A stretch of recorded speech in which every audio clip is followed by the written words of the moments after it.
Last class के अंदर हम लोगों ने डिस्कस किया था सेक्शन नंबर 1 से लेकर 5 तक के, यानी basic concept of income tax का जो हमारा चैप्टर चल रहा था उसमें हमने सेक्शन 1 से 5 तक का डिस्कस किया है। Section number 1, section number 2, section number 3, section number 4 और सेक्शन नंबर 5। सेक्शन नंबर 1 एक बार रिपीट कर रहा हूँ वापस से। सेक्शन नंबर 1 में हमें बताया गया था इनकम टैक्स 1961 जो अप्लाइड हुआ 1962 से, ठीक है, जो पूरे ऑल ओवर इंडिया के अंदर कवर्ड है, जिसे जम्मू कश्मीर में शामिल किया गया है। सेक्शन नंबर 2 हम लोगों को डिफाइन करता है डेफिनेशंस को, जिसमें हमने एक बहुत इंपॉर्टेंट वर्ड की डेफिनेशन देखी थी, जिसका जो सेक्शन नंबर 2 सबसेक्शन 3(1) में दी गई है। पर्संस मींस बताया गया था इंडिविजुअल पर्सन हो सकता है, एक एचयूएफ हो सकती है, या एक पार्टनरशिप फर्म हो सकती है, या फिर एवाई बीवाई हो सकती है, लोकल अथॉरिटी हो सकती है, या कंपनी हो सकती है, या आर्टिफिशियल जुडिशियल पर्सन हो सकता है। इसको हमने पूरा डिटेल में समझ लिया था कौन कौन से पर्सन कौन कौन से क्राइटेरिया में आएंगे। सेक्शन नंबर 3 डिफाइन करता है हम लोगों को प्रीवियस ईयर और असेसमेंट ईयर के लिए कि हमारा प्रीवियस ईयर क्या होगा, असेसमेंट ईयर क्या होगा। मैंने आपको बताया था कि हमारा असेसमेंट ईयर 2021-22 है और हमारा प्रीवियस ईयर 19-20 है। सॉरी, हमारा जो प्रीवियस ईयर है वो 19-20 है और हमारा असेसमेंट ईयर 20-21 है, ठीक है।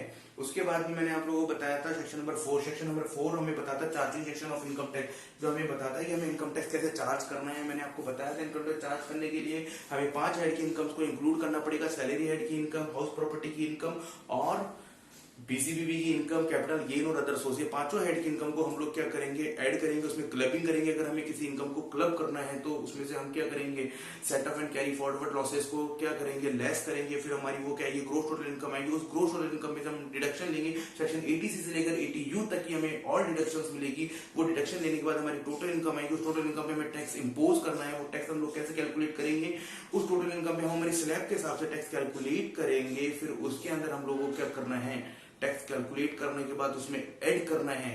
क्या ऐड करना है, ऐड नहीं, लेस करना है। Rebate and relief if any, अगर सेक्शन 87 हमें परमिशन देता है या कोई रिबेट या रिलीफ है तो हम उसको लेस कर देंगे। वो हमारी क्या आ जाएगी, लाइबिलिटी आ जाएगी, टैक्स ग्रोस टैक्स लाइबिलिटी आ जाएगी। उसमें हमें ऐड करना है, कोई इंटरेस्ट या पेनल्टी हमें अगर देनी है तो वो ऐड हो जाएगा। उसमें से हमें क्या करना है, फिर उसके बाद हमें लेस करना है। क्या लेस करना है, अगर हमने कोई टीडीएस, कोई टीसीएस, कोई एडवांस टैक्स पे किया है तो वो लेस हो जाएगा। इससे हमारी टैक्स नेक्स्ट लाइबिलिटी बाहर आ जाएगी, ठीक है। सेक्शन नंबर 5 में हम लोगों ने पढ़ा था क्या, स्कोप ऑफ टोटल इनकम, यानी टोटल इनकम जो है वो कब कौन सी इनकम पे हम लोगों को टैक्स देना पड़ेगा। उसके लिए मैंने बताया था 3 तरह के पर्सन होते हैं, resident person but ordinary resident person but not ordinary resident person और नॉन रेजिडेंट पर्सन। ये 3 तरह के पर्सन होते हैं। उसके लिए हम लोगों ने बताया था 2 तरह के क्राइटेरिया होते हैं, अगर इनकम इंडिया में हो, अगर इनकम आउटसाइड इंडिया में हो। अगर इनकम इंडिया में हो तो उसमें 2 केसेस थे। पहला केस हमारा क्या था, अगर इनकम अक्रूड या अराइज होती है इंडिया में तो ऐसे केस के अंदर, या डीम टू बी अक्रूड या अराइज इन इंडिया माना जाता है, तो ऐसे केसेस के अंदर चाहे रेजिडेंट हो, ऑर्डिनरी रेजिडेंट हो या नॉट ऑर्डिनरी रेजिडेंट हो या फिर नॉन रेजिडेंट हो, तीनों ही केसेस को टैक्स देने के लिए लाइबल होंगे, ठीक है। उस केस में हमने सेकंड केस में बात करी थी, अगर इनकम में रिसिप्ट होती है जो इंडिया में रिसिप्ट हुई है या deem to be receipt in India माना जाता है, तो ऐसे केस के अंदर हम लोगों को, यानी तीनों ही पर्सन को, चाहे वो ऑर्डिनरी रेजिडेंट हो या नॉट ऑर्डिनरी रेजिडेंट हो या नॉन रेजिडेंट हो, तीनों ही केसेस में उनको टैक्स देने के लिए लाइबिलिटी होगी।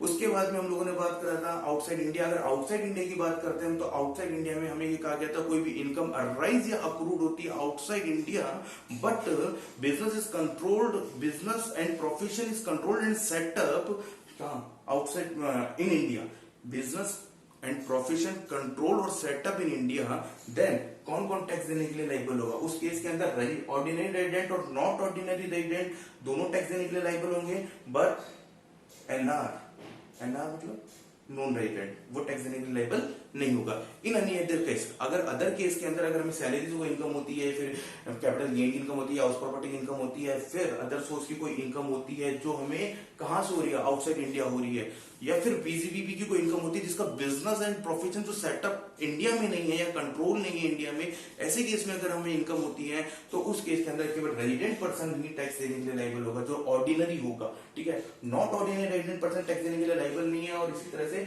नॉन रेजिडेंट भी टैक्स देने के लिए लाइबल नहीं होगा। ये हम लोगों ने सेक्शन नंबर 5 में बात की थी। आज हम बात कर रहे हैं सेक्शन नंबर 6 की, जो एक नया चैप्टर स्टार्ट करता है हमारा रेजिडेंशियल स्टेटस।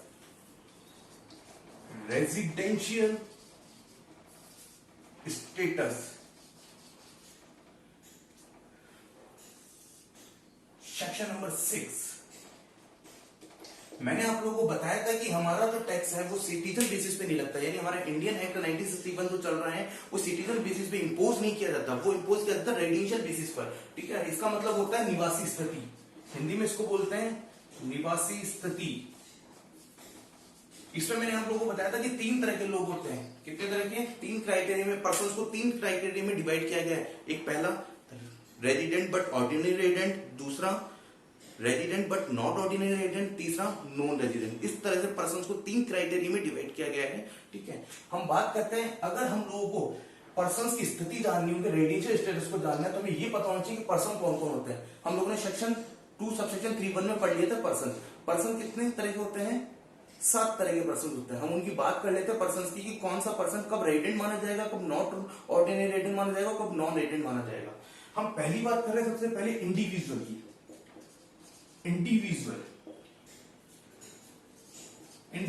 पर्सन अगर कोई हो, अगर इंडिविजुअल पर्सन हो तो उस केस के अंदर उसका रेजिडेंशियल स्टेटस कैसे कैलकुलेट किया जाएगा, यानी उसका रेजिडेंशियल स्टेटस कैसे डिटरमाइन किया जाएगा। अगर इंडिविजुअल पर्सन होगा तो हम लोगों को उसका रेजिडेंशियल स्टेटस कैसे डिटरमाइन करना पड़ेगा। ध्यान रखना बच्चों की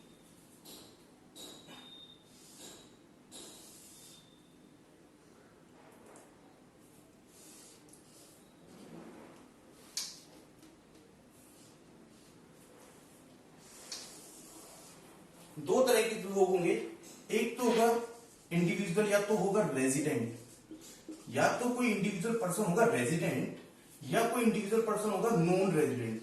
नॉन रेजिडेंट या कोई इंडिविजुअल पर्सन रेजिडेंट होगा, या फिर वो क्या होगा, नॉन रेजिडेंट होगा। बस समझ में। अब बात ये आती है कि सर ये रेजिडेंट कब माना जाएगा और नॉन रेजिडेंट कब होगा इंडिविजुअल पर्सन। अगर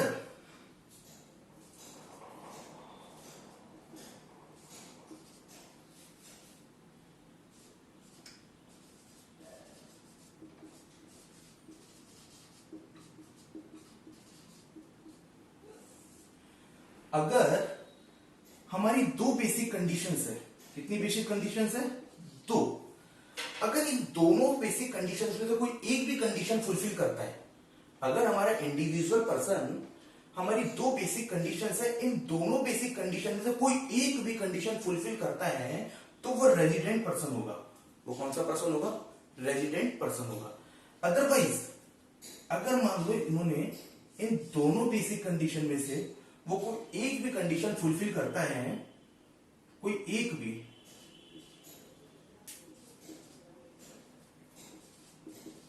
एनी वन कंडीशन सेटिस्फाइड,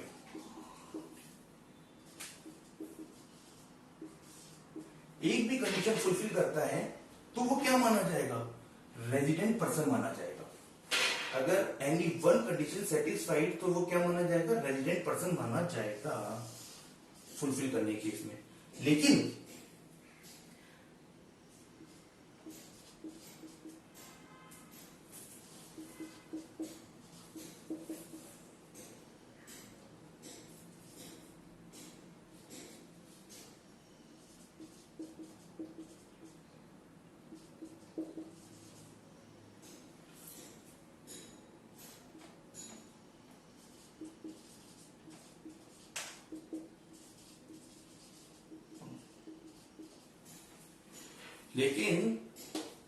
लेकिन अगर वो हमारी जो दोनों कंडीशन में से एक भी कंडीशन फुलफिल नहीं करता है, दोनों कंडीशन में से एक भी कंडीशन फुलफिल नहीं करता है, तो वो क्या माना जाएगा, नॉन रेजिडेंट। वो क्या माना जाएगा, नॉन रेजिडेंट माना जाएगा। ठीक है, यहां तक बात समझ आ गई। पहली चीज है हमारी जो बेसिक कंडीशन है उनमें से कोई एक कंडीशन, और लिखा है मैंने, देखो 2 कंडीशन है, इनमें से कोई एक कंडीशन अगर वो फुलफिल करेगा तो उसको क्या माना जाएगा, रेजिडेंट माना जाएगा। अगर इन दोनों में से वो कोई एक भी कंडीशन फुलफिल नहीं करता हो, not satisfy any one condition, कोई एक भी कंडीशन फुलफिल नहीं करता हो, तो ऐसे केस के अंदर वो क्या माना जाएगा, नॉन रेजिडेंट माना जाएगा। यानी ये कंडीशन उसने फुलफिल नहीं करी, ये कंडीशन उसने क्या नहीं करी, फुलफिल नहीं करी, तो वो क्या माना जाएगा, दोनों कंडीशन ही फुलफिल नहीं कर रहा है वो अपनी, है ना, ये बात समझ जाना। तो वो क्या माना जाएगा, नॉन रेजिडेंट माना जाएगा। अब अगर आपने ये देखा कि अगर बेसिक कंडीशन कोई फुलफिल कर रहा है, कोई दोनों में से एक कंडीशन फुलफिल कर रहा है, तो वो रेजिडेंट माना जाएगा। रेजिडेंट में भी वो दो तरह से माना जाएगा। रेजिडेंट भी वो कितने तरह से होगा, दो तरह से रेजिडेंट होगा। एक तो रेजिडेंट होगा resident and ordinary resident, ordinary resident, resident and ordinary resident, ठीक है। या फिर दूसरा क्या होगा, रेजिडेंट बट नॉट ऑर्डिनरी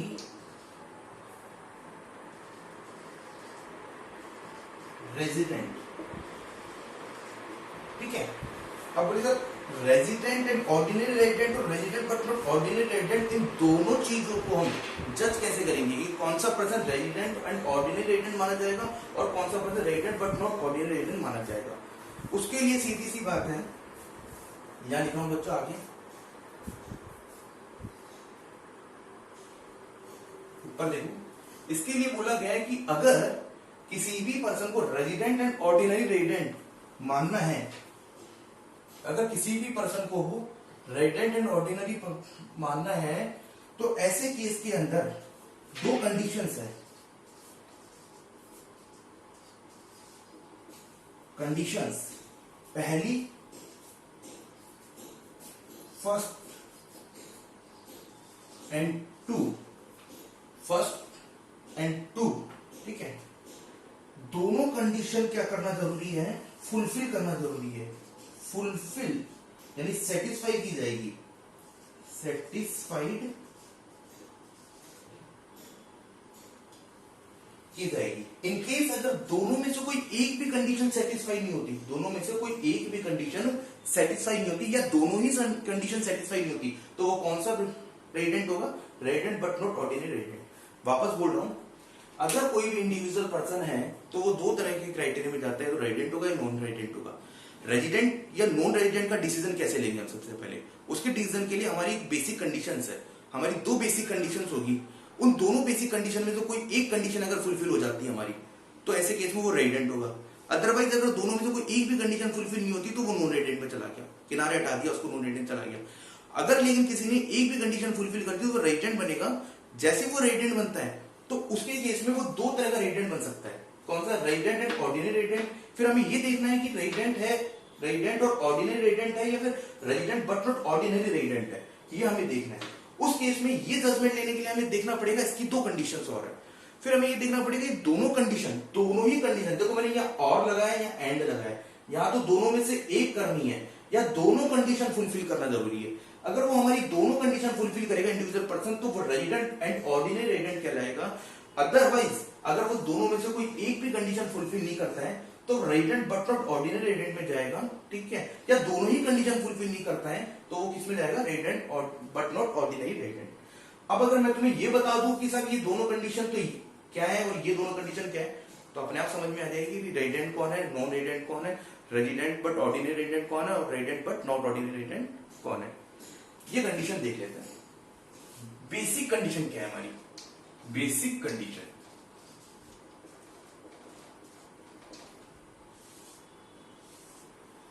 सबसे पहले बात आती है बेसिक कंडीशन की।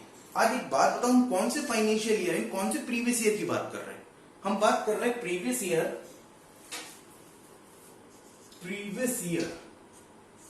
2019 से 2020 की, assessment year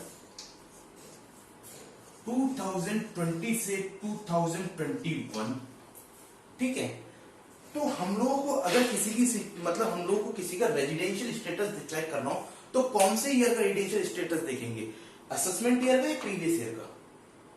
obviously previous year का, क्योंकि हम किसकी इनकम पे टैक्स लगा रहे हैं, प्रीवियस ईयर की इनकम पे, तो हमें स्टेटस भी किसका देखना है, प्रीवियस ईयर का। असेसमेंट ईयर का थोड़ी देखना है। हम क्या करेंगे, असेसमेंट ईयर के अंदर प्रीवियस ईयर का स्टेटस देखेंगे कि प्रीवियस ईयर में उसका स्टेटस क्या है, वो रेजिडेंट है या नॉन रेजिडेंट है। बात समझ में आ रही है? क्योंकि हम प्रीवियस ईयर की इनकम पे टैक्स कैलकुलेशन कर रहे हैं, तो हमें प्रीवियस ईयर का ही रेजिडेंशियल स्टेटस देखना पड़ेगा। रेजिडेंशियल स्टेटस किसका कैलकुलेट करना पड़ेगा? प्रीवियस ईयर का। तो जिस भी प्रीवियस ईयर का हम रेजिडेंशियल स्टेटस कैलकुलेट कर रहे हैं या देख रहे हैं, उसको हम बोलते हैं रेलेवेंट प्रीवियस ईयर। क्या बोलेंगे? Relevant previous year. और इससे जस्ट पहले के जितने भी प्रीवियस ईयर हैं, इससे जस्ट पहले की जितनी प्रीवियस ईयर है, जैसे इससे जस्ट पहले का प्रीवियस ईयर है 2018-19, ठीक है ना? तो उससे पहले कौन सा है? 2017-18, फिर 16-17, फिर उसके बाद में 15-16, ये सब चलते रहेंगे। तो उससे जस्ट पहले के जो प्रीवियस ईयर है उनको हम बोलेंगे preceding previous year. Preceding previous year, जैसे मान लो एक एग्जांपल से बताता हूं, 2018-2019, ये कौन सा ईयर होगा? Preceding previous year. ये कौन सा होगा? जिस ईयर की हम बात कर रहे हैं, जिस प्रीवियस ईयर की हम बात कर रहे हैं, वो ईयर होगा, तो उसको बोलेंगे रेलेवेंट प्रीवियस ईयर। और जिस रेलेवेंट प्रीवियस ईयर की बात कर रहे हो, उससे जस्ट पहले के जितने भी ईयर्स होंगे उनको बोलेंगे प्रीसीडिंग प्रीवियस ईयर। और हमारा जो करंट फाइनेंशियल ईयर चल रहा है उसको बोलेंगे असेसमेंट ईयर। ठीक है? हमारी बेसिक कंडीशंस क्या बोलती है? दो कंडीशंस हमारी बेसिक। फर्स्ट कंडीशन ये बोलती है relevant previous year in relevant previous year. Relevant previous year के अंदर इंडिविजुअल एसएससी या पर्सन जो है वो कम से कम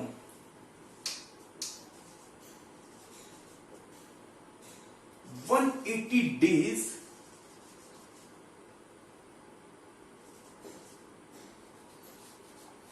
कम से कम 180 डेज और मोर रिसाइड किया हो इंडिया में। मतलब समझना, रेलेवेंट प्रीवियस ईयर के अंदर हमारा जो इंडिविजुअल एसएससी है वो कम से कम 180 दिन या उससे ज्यादा इंडिया में रहा हो। क्या कर रहा हूं? इंडिया में रहा हो। क्या बोला? पहली कंडीशन हमारी क्या है? Relevant previous year. Relevant previous year means 19-20 के अंदर हमारा जो इंडिविजुअल एसएससी है वो कम से कम 180 दिन या उससे ज्यादा इंडिया में रहा हो, इन इंडिया। मैं पूरा लिखवा दूंगा आपको, पूरा कंप्लीटली। एक बार केवल समझ लो इसको, शॉर्ट में समझा रहा हूं समझने के पर्पज से, फिर इसके बाद में नोट्स में लिखवा दूंगा इनको। सेकंड कंडीशन क्या है हमारी? या फिर उसको कौन सी कंडीशन फुलफिल करनी है, ये अगर वो नहीं कर पाता तो दूसरी कंडीशन है उसके पास में, इन रेलेवेंट प्रीवियस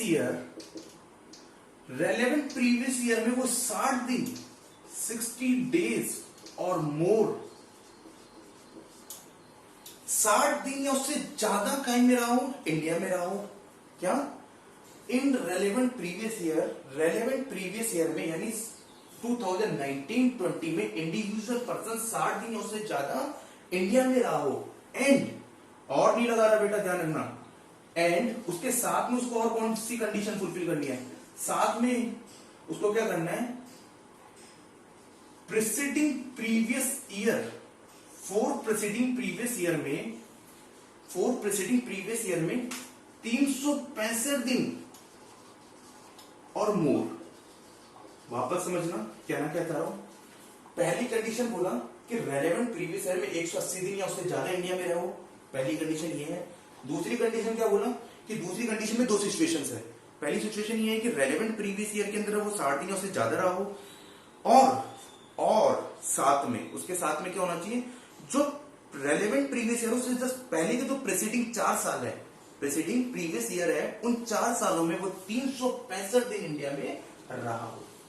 एग्री कर रहे हो? कोई दिक्कत, कोई डाउट यहां तक समझ में? रेलेवेंट प्रीवियस ईयर में 180 दिन या उससे ज्यादा इंडिया में रहा हो, ठीक है, पहली कंडीशन। दूसरी कंडीशन दो सिचुएशन पे डिपेंड करती है, सिचुएशन 1, सिचुएशन 2। सिचुएशन 1 ये बोलता है रेलेवेंट प्रीवियस ईयर में 160 दिन उससे ज्यादा रहना चाहिए, और उसके साथ ही प्लस और ऐड होगी, और नहीं है ये, अथवा नहीं है, ये ध्यान रखना, ये प्लस है, मतलब एंड, इसके साथ में उसको और क्या करना है? प्रीसीडिंग प्रीवियस ईयर, यानी जस्ट 2019-20 से पहले के जो प्रीसीडिंग प्रीवियस 4 साल है, उन 4 सालों में 365 दिन उससे ज्यादा कहाँ रहा हूं? इंडिया में रहा हूं। इन दोनों में से अगर कोई भी एक कंडीशन फुलफिल कर देगा इंडिविजुअल एसएससी, तो उसको क्या माना जाएगा? रेजिडेंट माना जाएगा, वो रेजिडेंट के क्राइटेरिया में आ जाएगा। अदरवाइज अगर इन दोनों में से कोई एक भी कंडीशन फुलफिल नहीं होती है तो वो कहां चला जाएगा, नॉन रेजिडेंट में चला जाएगा। हमें खुद देखना है कि नॉन रेजिडेंट में चला गया। जब नॉन रेजिडेंट में चल जाता है तो हमें आगे कोई स्टेप ही नहीं लेना। लेकिन अगर वो इन दोनों में से एक कंडीशन फुलफिल कर देता है और रेजिडेंट में चला जाता है तो हमारा नेक्स्ट स्टेप क्या होगा, ये देखना कि वो ऑर्डिनरी या नॉट ऑर्डिनरी है। ऑर्डिनरी और नॉट ऑर्डिनरी देखने के लिए हमें दो कंडीशन दे रखी है।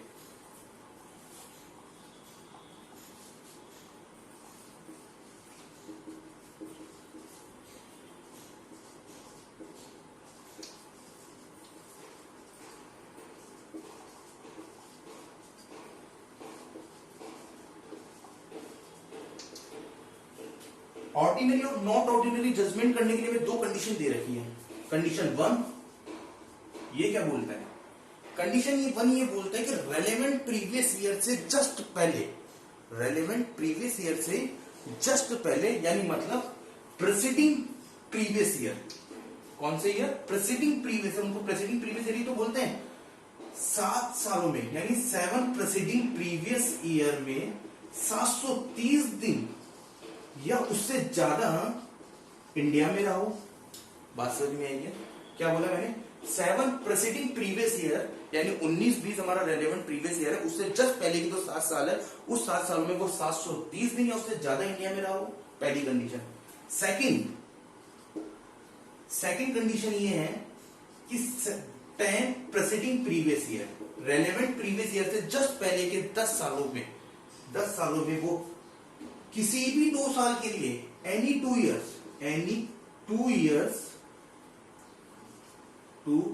इयर्स और मोर, किसी भी 2 साल के लिए उससे ज्यादा के लिए रेजिडेंट हो। मतलब रेजिडेंट रहा होने का मतलब क्या होता है, वो इस कंडीशन को फुलफिल कर रहा हो। इन दोनों में से किसी एक कंडीशन को उसने फुलफिल करी हो 10 सालों में से किसी 2 साल के लिए, बात समझ में, या उससे ज्यादा के लिए। यानी रेलेवेंट प्रीवियस ईयर से जस्ट पहले के जो 10 साल है, उन 10 सालों में से किसी भी 2 साल के लिए, उससे ज्यादा के लिए, कम से कम 2 साल होना चाहिए, 2 साल के लिए उसने इन दोनों में से किसी एक कंडीशन को फुलफिल की हो, रेजिडेंट रहा हो। ठीक है ना, रेजिडेंट का मतलब इन दोनों में से एक कंडीशन फुलफिल होगी तो अपने आप रेजिडेंट बन जाएगा। रेजिडेंट कब बनता है, दोनों में से एक कंडीशन फुलफिल करना।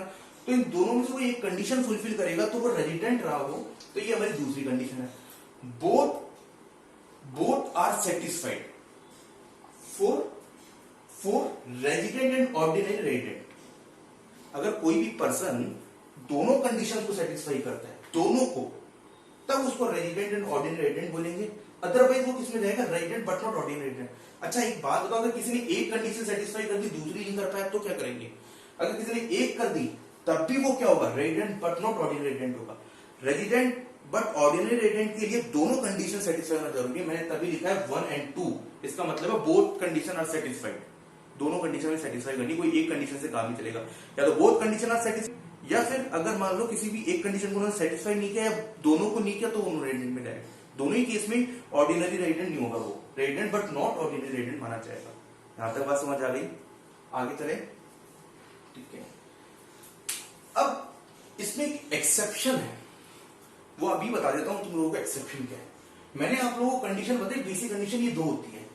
इस बेसिक कंडीशन में कई जगह पे इसको काटकर 182 दिन कर दिए जाते हैं, 182 डेज।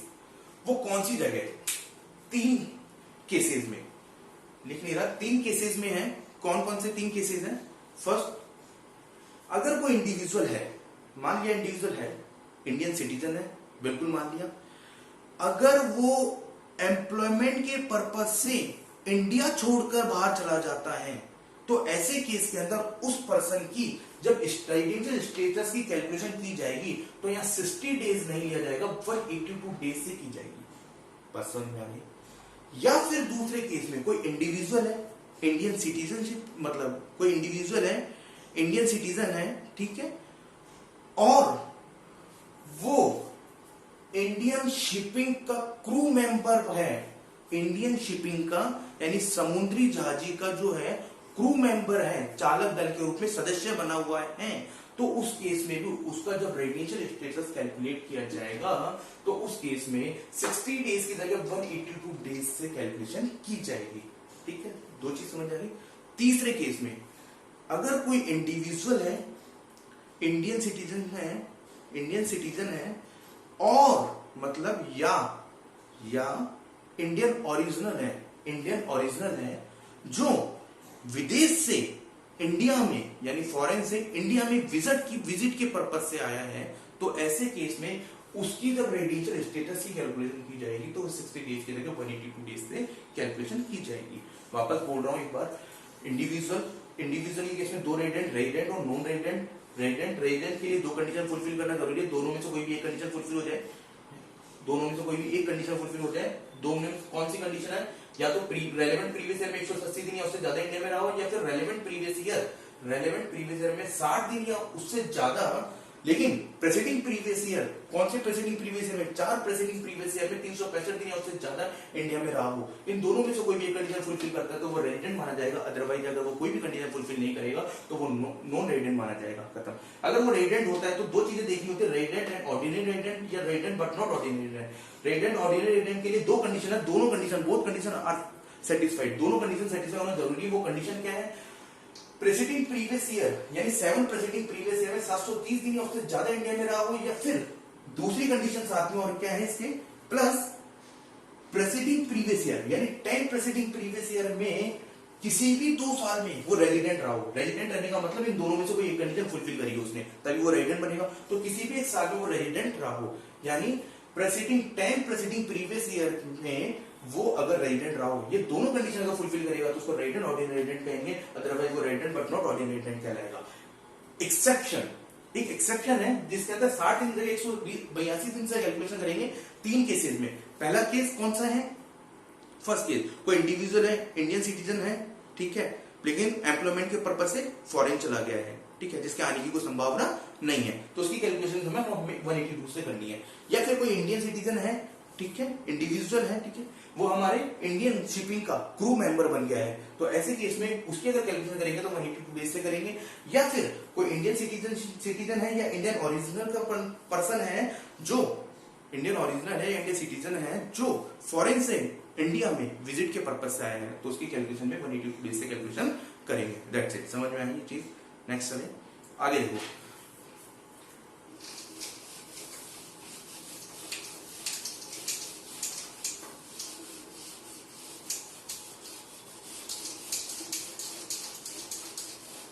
पर्सन के बाद आता है हमारा रेजिडेंशियल स्टेटस एचयूएफ का। HUF Hindu undivided family, HUF ये 2 तरह का होता है।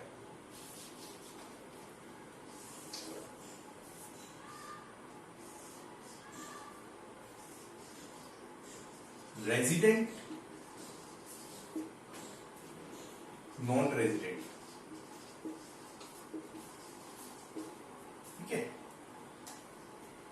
रेजिडेंट होने के लिए क्या करना पड़ेगा, condition, basic condition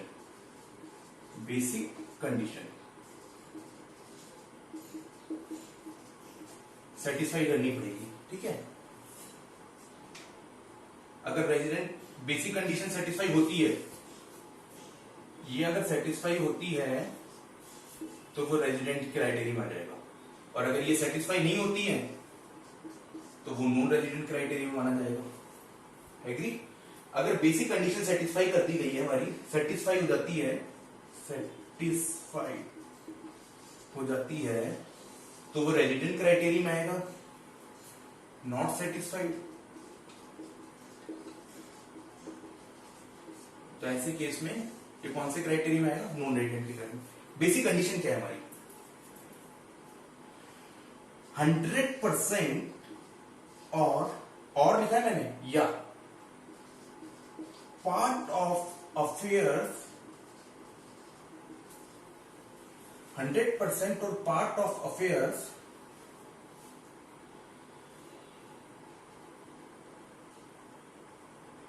of HUF, 100% और part of affairs of HUF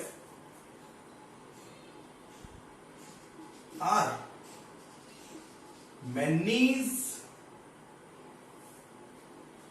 managed or controlled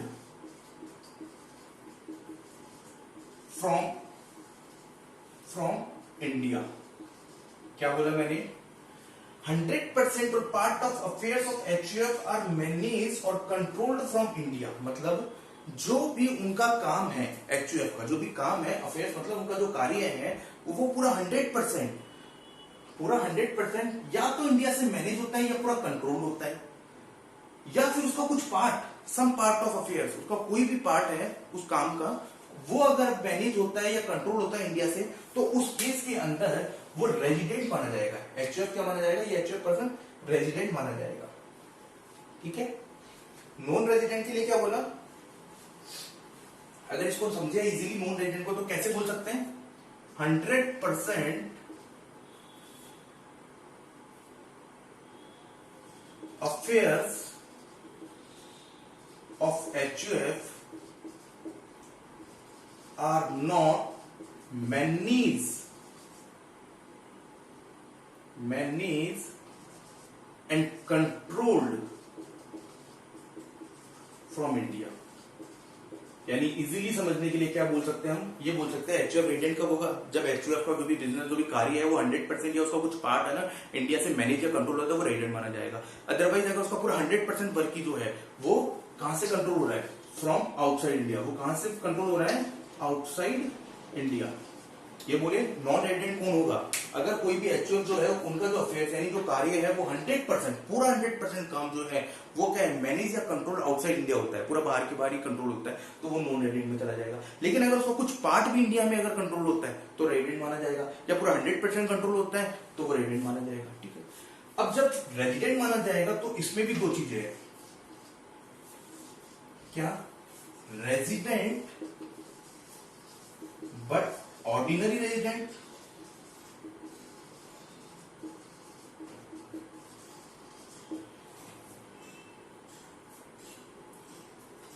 resident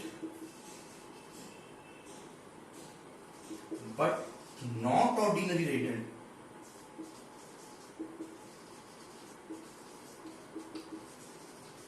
ठीक है। रेजिडेंट बट ऑर्डिनरी रेजिडेंट, इसके लिए दो कंडीशंस है। Conditions 1 and 2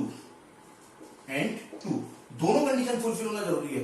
both condition are fulfilled, है ना, तभी अपन उसको रेजिडेंट बट ऑर्डिनरी रेजिडेंट बोलेंगे। अगर दोनों में से कोई भी एक कंडीशन फुलफिल नहीं हुई तो वो किसमें चला जाएगा? Resident but not ordinary resident में।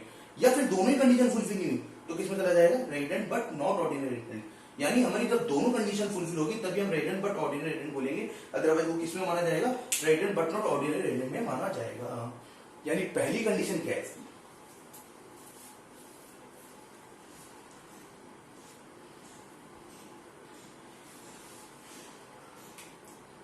Preceding previous year. कौन से preceding previous year?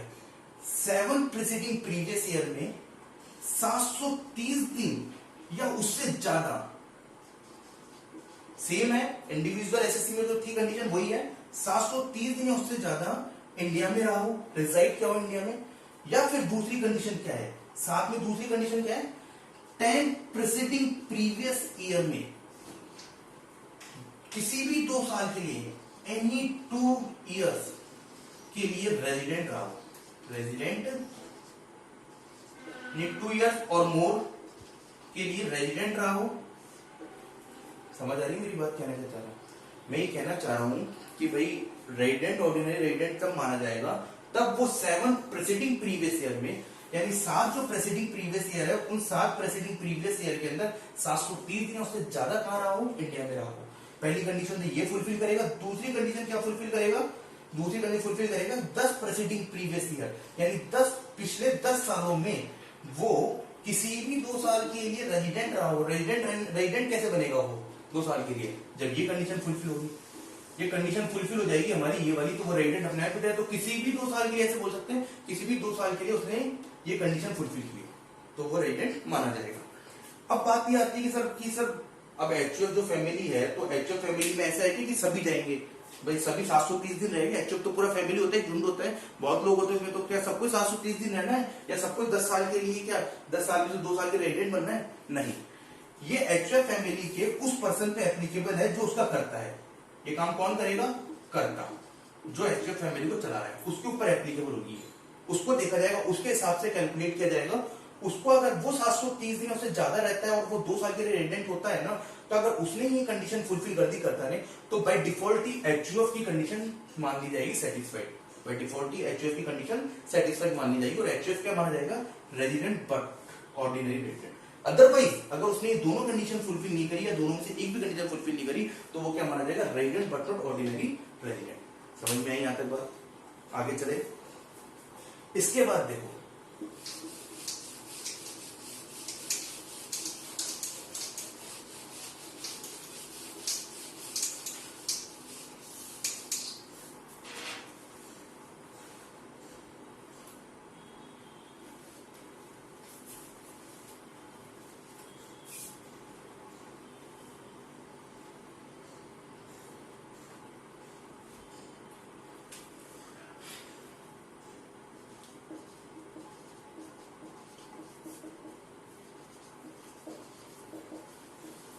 Partnership firm,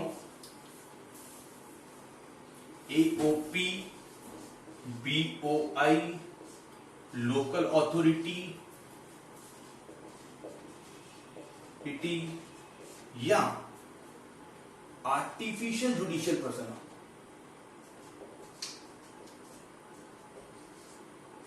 judicial person जैसे बोले यहां पर,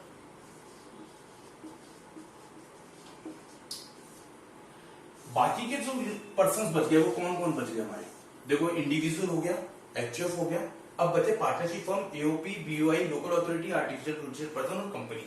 अगर इन सब की बात की जाए तो इन सबके लिए सेम कंडीशन है, उनका क्या कैलकुलेट करने के लिए, रेजिडेंशियल स्टेटस कैलकुलेट करने के लिए। ये दो तरह के होंगे, ये भी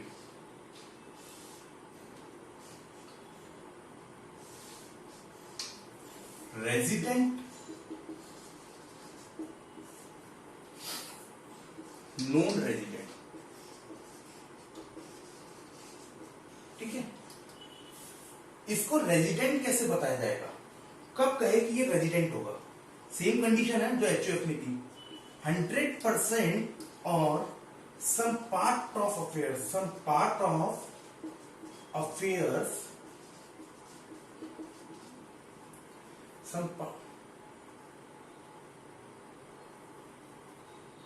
some part of affairs are satisfied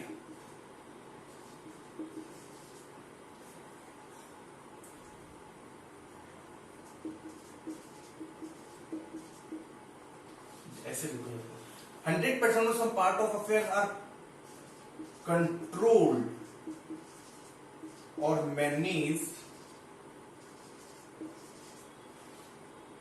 from India।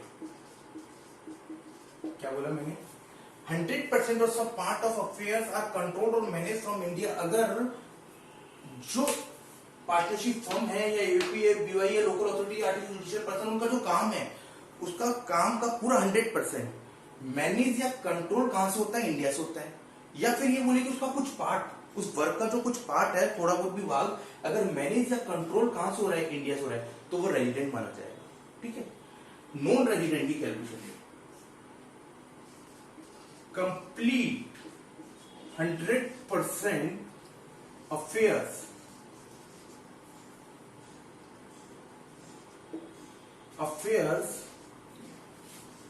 are managed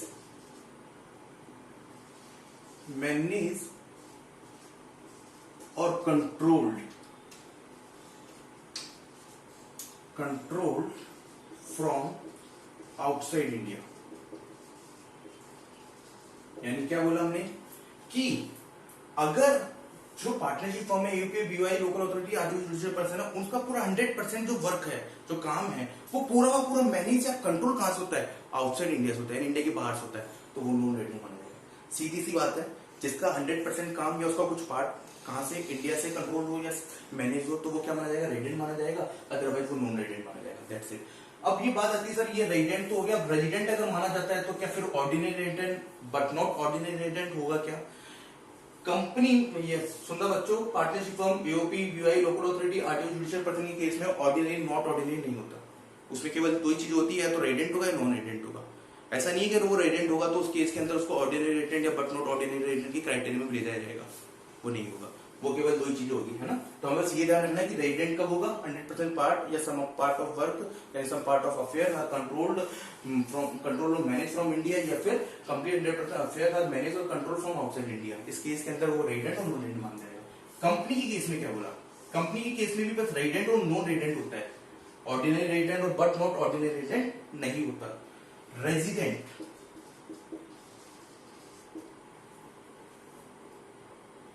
non resident,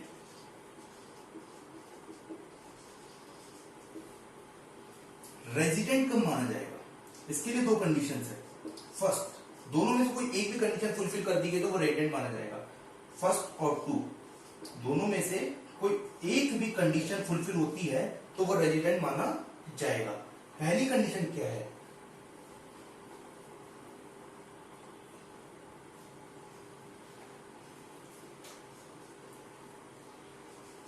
registered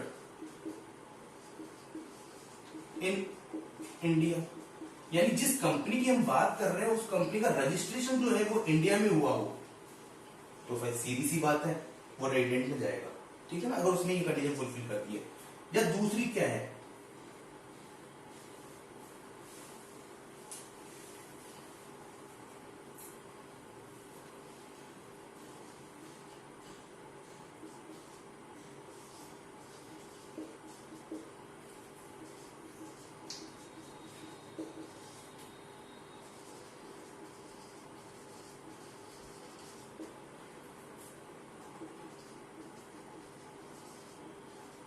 या फिर दूसरी क्या है, जिस कंपनी की हम बात कर रहे हैं उस कंपनी का इफेक्टिव मैनेजमेंट प्लेस, उसका इफेक्टिव मैनेजमेंट प्लेस है ना इंडिया में है, यानी एक ऐसा प्लेस जो इंडिया में है जो क्या करता हो, इफेक्ट करता हो किसको, उस कंपनी के मैनेजमेंट को। एक ऐसा प्लेस जो इंडिया में है जो क्या करता हो, इफेक्ट करता हो उस कंपनी के मैनेजमेंट को। दोनों में से अगर कोई भी एक कंडीशन फुलफिल होगी तो वो रेजिडेंट माना जाएगा। अदरवाइज अगर ये दोनों में से both conditions are not satisfied नहीं की गई then नॉन रेजिडेंट होगा। क्या होगा, नॉन रेजिडेंट होगा। सीधी सी बात है, रेजिडेंट के लिए दो कंडीशन है, या तो उसका रजिस्टर्ड ऑफिस इंडिया में हो या फिर उसका इफेक्टिव मैनेजमेंट का जो प्लेस है वो इंडिया में हो। दोनों में से कोई एक कंडीशन हो सकती है उन दोनों को। इसको हम शॉर्ट में ये भी बोल सकते हैं POEM, पोएम बोल सकते हैं, place of effective management. Place of effective management किसमें हो, इंडिया में हो, ठीक है ना। उस केस के अंदर ये दोनों में से कोई एक कंडीशन फुलफिल होती है तो रेजिडेंट माना जाएगा, अदरवाइज वो नॉन रेजिडेंट में जाएगा। दोनों में से कोई एक भी कंडीशन फुलफिल नहीं करता तो नॉन रेजिडेंट में जाएगा। रेजिडेंट और नॉन, कंपनी के केस में भी ऑर्डिनरी और नॉट ऑर्डिनरी नहीं होता, मैंने बता दिया। एक बार वापस से बोल रहा हूँ, सारे हो गए हमारे, जितने भी हमारे पर्सन थे सबके रेजिडेंट हमने सीख लिए कैसे हमने कैलकुलेट करना है। इंडिविजुअल में रेजिडेंट होता है और नॉन रेजिडेंट होता है। रेजिडेंट के लिए बेसिक कंडीशन है दो, उन दोनों में से कोई एक कंडीशन से सेटिस्फाई करनी है। उसके बाद में अगर दोनों में से कोई एक भी कंडीशन सेटिस्फाई नहीं होती तो वो नॉन रेजिडेंट चला जाएगा। अगर उनमें से कोई एक कंडीशन सेटिस्फाई हो गई तो वो क्या हो जाएगा, हमारा रेजिडेंट हो जाएगा। लेकिन ये जज करना है कि वो ऑर्डिनरी रेजिडेंट है या नॉट ऑर्डिनरी रेजिडेंट है। अगर ऑर्डिनरी रेजिडेंट बनना है तो उसके लिए उसको दो कंडीशन सेटिस्फाई करनी पड़ेगी, दोनों ही कंडीशन सेटिस्फाई होनी चाहिए। अगर उनमें से कोई एक भी कंडीशन सेटिस्फाई नहीं होती और दोनों कंडीशन सेटिस्फाई नहीं होती तो वो नॉट ऑर्डिनरी रेजिडेंट की क्राइटेरिया में चला जाएगा। एचयूएफ के केस में हम लोगों ने बोला दो कंडीशन है हमारी, ठीक है, दोनों बेसिक कंडीशन है। उसका 100% वर्क या फिर उसका कुछ पार्ट है ना इंडिया से कंट्रोल होता हो या मैनेज होता हो, तो ऐसे केस के अंदर एचयूएफ रेजिडेंट माना जाएगा, अदरवाइज वो नॉन रेजिडेंट माना जाएगा। अगर वो रेजिडेंट होता है तो उसमें भी दो केसेस होते हैं, दो कंडीशन फुलफिल करनी पड़ेगी तब वो HUF resident but ordinary resident और resident but not ordinary resident माना जाएगा, ठीक है। तो दोनों में से कौन सी कंडीशन है, दोनों कंडीशन है। फर्स्ट कंडीशन हमारी ये है कि वो पिछले प्रीवियस ईयर में 7 साल के लिए 330 दिन कौन उसका करता, एचयूएफ का करता 7 साल के लिए 330 दिन इंडिया में रहा हो। साथ में दूसरी कंडीशन क्या है, प्रेसिडिंग प्रीवियस ईयर में, यानी कौन से प्रेसिडिंग प्रीवियस ईयर 10 इयर्स के अंदर उसने 2 साल रेजिडेंशियल की कंडीशन फुलफिल करी हो, ठीक है। उसके बाद उसने बोला एचयूएफ के बाद हमारा आता है कौन सा, partnership firm UP BOA local authority artificial dispenser. इसके लिए बोला रेजिडेंट और non resident 100% some part of affairs are controlled और मैनेज फ्रॉम इंडिया। अगर ये केस होता है तो उस केस के अंदर वो रेजिडेंट मानी जाएगी, अदरवाइज वो क्या होगा, हमारा 100% काम आउटसाइड इंडिया से कंट्रोल या मैनेज होता है तो वो क्या माना जाएगा, नॉन रेजिडेंट माना जाएगा। ठीक है, इसमें ऑर्डिनरी रेजिडेंट और बट नॉट ऑर्डिनरी रेजिडेंट नहीं होता, केवल रेजिडेंट और नॉन रेजिडेंट ही होते हैं। कंपनी के केस में रेजिडेंट और नॉन रेजिडेंट ही होते हैं, इसमें भी ऑर्डिनरी और नॉन ऑर्डिनरी नहीं होते। रेजिडेंट कब माना जाएगा, जब उस कंपनी का जो रजिस्टर्ड ऑफिस है वो इंडिया में हो, रजिस्टर्ड इन इंडिया, या ऐसे लिख सकते हो registered office in India, registered office in India, registered office India में हो, या फिर उस कंपनी का मैनेजमेंट को इफेक्ट करने वाला कोई प्लेस, कंपनी के मैनेजमेंट को इफेक्ट करने वाला कोई प्लेस इंडिया में सेटअप है। तो ऐसे केस में दोनों में से कोई भी, और लिखा है मैंने देखो अच्छी तरह, और एंड का मतलब समझ लो, एंड का मतलब होता है दोनों कंडीशन सेटिस्फाई करना, और का मतलब किसी एक को करना, ठीक है ना। तो या फिर place of effective management in India, या फिर उसका जो इफेक्टिव प्लेस है वो इंडिया से मैनेज हो रहा हो, ठीक है ना। तो ऐसे केस के अंदर दोनों में से कोई भी कंडीशन फुलफिल होगी तो वो रेजिडेंट माना जाएगा, अदरवाइज वो नॉन रेजिडेंट माना जाएगा। तो दोनों ही कंडीशन फुलफिल ना हो, या दोनों में से किसी एक कंडीशन हो, या दोनों ही कंडीशन फुलफिल ना हो, तो ऐसे केस के अंदर वो क्या माना जाएगा, नॉन रेजिडेंट माना जाएगा। ठीक, आज के लिए इतना सफिशिएंट है, बाकी नेक्स्ट क्लास में देखेंगे। नेक्स्ट क्लास में हम लोग ये देखेंगे कि रेडिएशन स्टेटस को समझने के बाद हमारा आगे वाला सेक्शन कौन सा है, सेक्शन नंबर 7, सेक्शन नंबर 8, उसकी बात करने वाले। ठीक है बच्चों, थैंक यू वेरी मच।